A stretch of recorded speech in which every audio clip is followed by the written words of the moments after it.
I did yoga earlier. My mouth is like spotless. I don't even know what that means. I'm just trying to pull a fast one. And it's not working.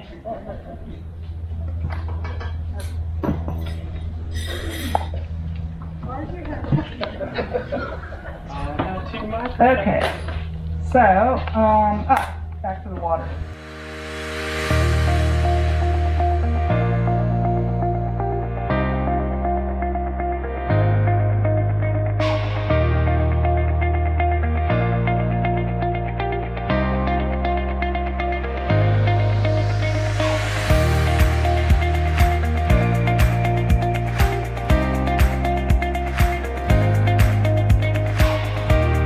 About boondocking. I know a lot of you are full-timers. I know a lot of you even just traveling, not as full-timers, just on your weekends, you love to boondock. So raise hands who like to boondock or who has boondocked before. Probably better to say Who has not boondocked but would like to boondock? A few of you. And who of you will never do it? You're like, it's not for me. They're not here. I was gonna say, I think there's some people here lying because I know as a fact there's some people that are like, yeah, not for me, thank you. Why is that field so empty? That's not boondocking. We're going to explain the difference of some of this stuff. I think that's another Boondocking in the middle of the city, that's not boondocking. Okay, Paul is very technical. I'm very technical about my terms. Okay. Paul is very technical when it comes to boondocking. For me, it's a term that everybody uses just for dry camping. But boondocking actually is out in the woods, in the boonies, and that kind of stuff. Then you have your flat topping, that is the Walmart parking lots, the Cracker Barrels, that kind of stuff. And there is your mooch docking, that is in somebody's driveway. We have done that. And we learned a new term, cracker docking. I think my daughter told me cracker docking. I never heard of Cracker Barrel. It's called that, but I thought that was kind of cool. We love that one. But dry camping is state parks, and anywhere like this out here, that's dry camping. You remember there's a song Down in the Boondocks? People put me down, that's kind of, yeah. Boondocks are normally the opposite side of the tracks, so it's out in the middle of nowhere. That's boondocking. So yeah, I'm a little bit weird about that term. Boondocking is not staying at Walmart National Park. That's dry camping. That's just dry camping, and it's not even camping. It's flat topping. You're not camping. It's an overnight. But you're doing it dry. Yeah, you are doing it dry. That's a whole different thing. A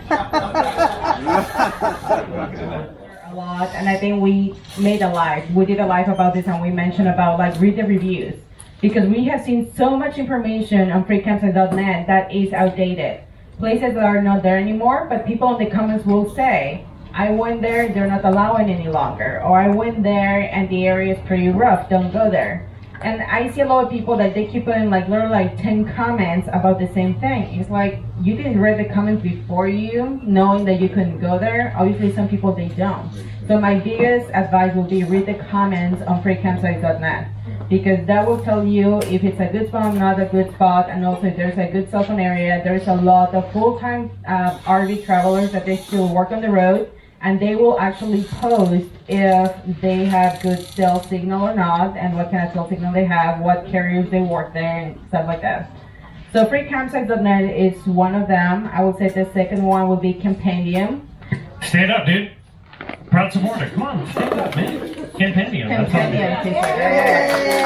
And so now, if you pay for their membership, you get all of the cell information and one other thing I forgot. They just added. It's ad free, and then there's one other thing that they just added, literally in the newest release. I can't remember. So Companion is the other one that will have a lot of free boondocking. We love it also to go and check out campgrounds, because it will have reviews of the campgrounds and the campsites as well too. They will tell you the number of the campsite they stay and what to expect of that campsite.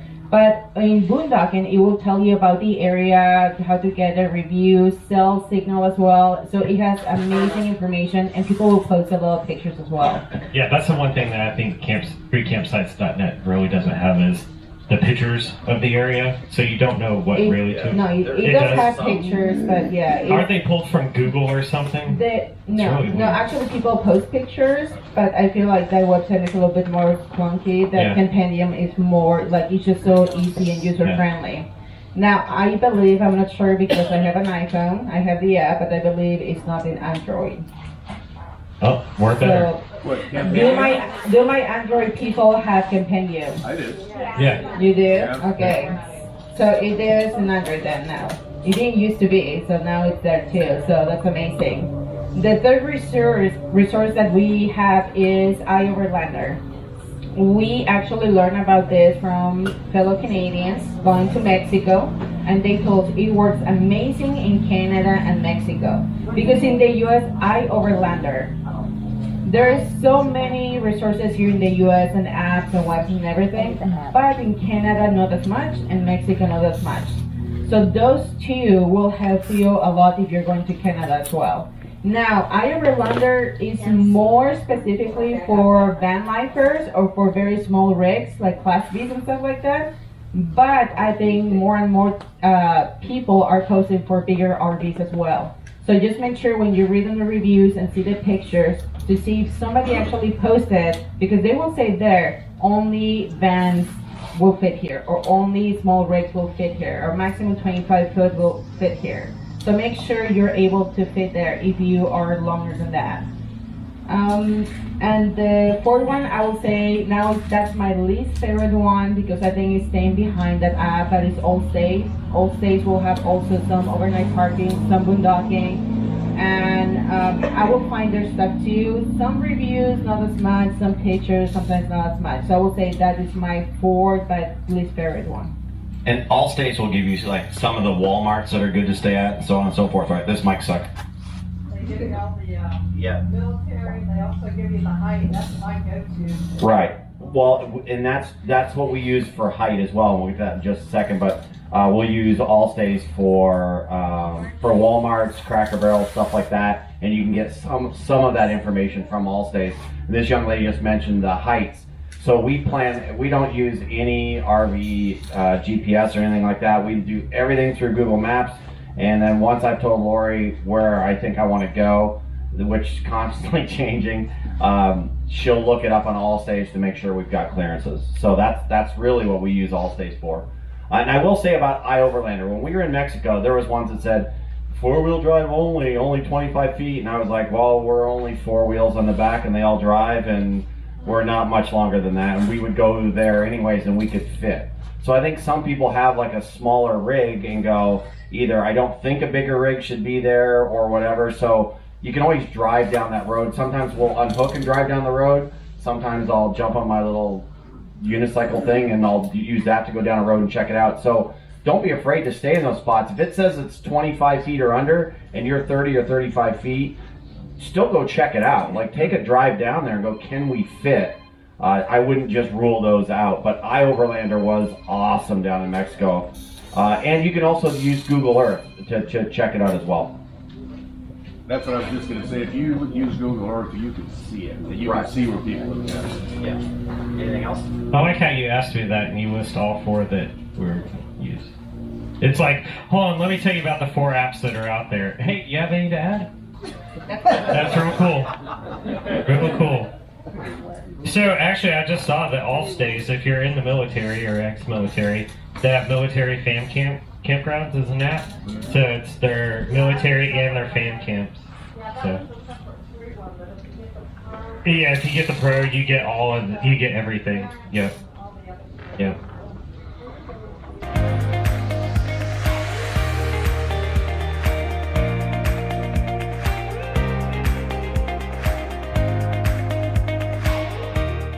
So this was an impromptu game that Kevin invented last year at Portside to have a little fun and get to know you guys. Yep.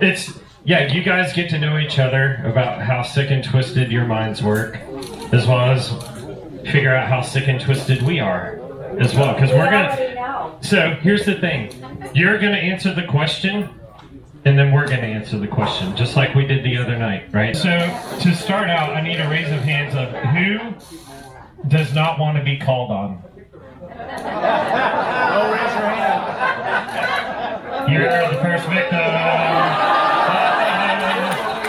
I'm so glad the hand go up. Irish, you should have known better. Yep. You should have known better. Yep. What have you not learned from us already?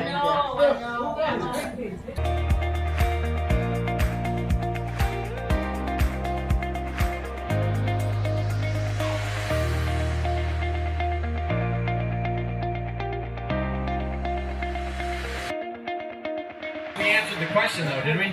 No. Well, what's it? There was a farmer that had a dog, And Bingo was his name. but it really doesn't say if the does dog's not name say. is Bingo. It just says, and Bingo You are is his correct. name. So let's ponder this. Alright. So, Paul. Yeah, so, okay, the farmer had a dog. And Bingo was his name. Was it the farmer? Bingo. I would think the farmer is probably not, although it's Lorena Bingo. It is Lorena Bingo. No, the, No, la- wait. the lady's Oh, yeah. name was Bingo. Yeah. Brenda Bingo Bingo. Yeah. Whatever. Bingo Lorena. Okay, Yeah. enough of this. So, Are you gonna be able to stand up? What we've come up with is, well, I don't know. Farmer in the Dell. Farmer in the Dell, farmer in the Dell, hi go the dairy-o, the farmer in the Dell. That's all I know. Alright. Farmer Shut takes the up. wife. $99 a beer on the wall. Just kidding. Alright, 2:30 in the morning. Take one down, pass around. I'm gonna start the second game now. alright. Game 2, we're playing with the blue card. Right here, we're going to wrap our video up for today. Thanks for watching. Please subscribe to our channel, tell your family and friends. We'd love to have you come along on our adventures with us. Hit the like button and hit the bell if you want to get notified every time we have a video. Thanks for coming along. Have a great day. Bye.